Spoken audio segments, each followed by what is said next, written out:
Donc on va commencer avec la première partie sur le microbiote cutané. Dermobiome qui est une nouvelle approche intégrative de la peau. Vous savez que la peau est le reflet de ce qui se passe à l'intérieur, c'est notre miroir intérieur.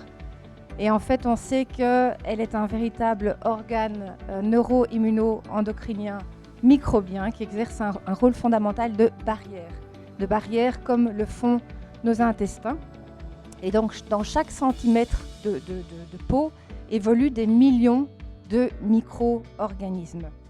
Et en deuxième partie, je parlerai des problèmes hormonaux, des dérégulations hormonales qui peuvent engendrer les problèmes de peau. On pourra créer des cocktails microbiotiques spécifiques capables de ralentir l'inflammaging et de stimuler la production de collagène.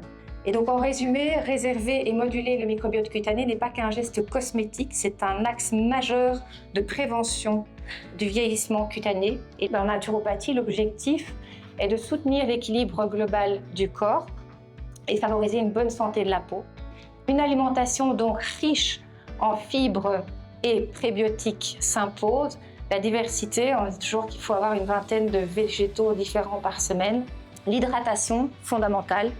Boire suffisamment d'eau de qualité est essentiel pour l'élimination des toxines et le bon fonctionnement de tous les systèmes. Éviter les savons agressifs qui détruisent le film hydrolipidique et le microbiote. Il faut opter pour des produits au pH neutre ou légèrement acide, je vous le disais tout à l'heure, pour respecter le pH de la peau. Le sommeil réparateur est essentiel pour la régénération cellulaire. On ne dort plus assez aujourd'hui. L'activité physique améliore la circulation sanguine et l'oxygénation de la peau. Et donc, en résumé, pour préserver la jeunesse de la peau, il ne suffit pas de se concentrer sur les produits cosmétiques anti-âge. Il est tout aussi important de prendre soin de son microbiote cutané et par extension de son microbiote intestinal. C'est une approche globale, holistique, qui donne les meilleurs résultats à long terme.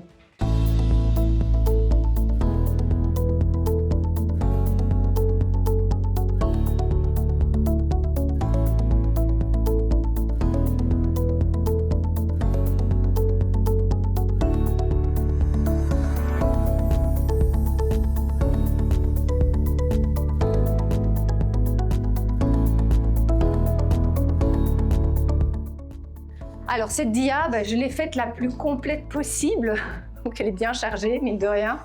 Quels sont les facteurs qui influencent la qualité de la peau? Cette dia pour moi est importante et elle est à votre disposition bien sûr dans le syllabus. Elle reprend justement certains composants des huiles essentielles. Toujours vérifier que les huiles essentielles que vous achetez sont bien chémotypées et botaniquement définies. Nos hormones fluctuent. C'est d'abord la progestérone, bien sûr, qui baisse, puisqu'aujourd'hui, on est véritablement facilement en imprégnation œstrogénique. Quand nos hormones féminines viennent à baisser, eh bien, c'est la testostérone qui peut aussi prendre le dessus. J'aime soutenir Biform, j'avais envie de le dire. C'est pour ça que j'avais envie aujourd'hui de peut-être un peu plus parler des produits Biform et de les mettre en avant parce que c'est mon coup de cœur, c'est un de mes coups de cœur, que j'aime les soutenir. Vous avez tout dans le syllabus, je vous envoie le PDF à jour, c'est promis, et je vous remercie infiniment.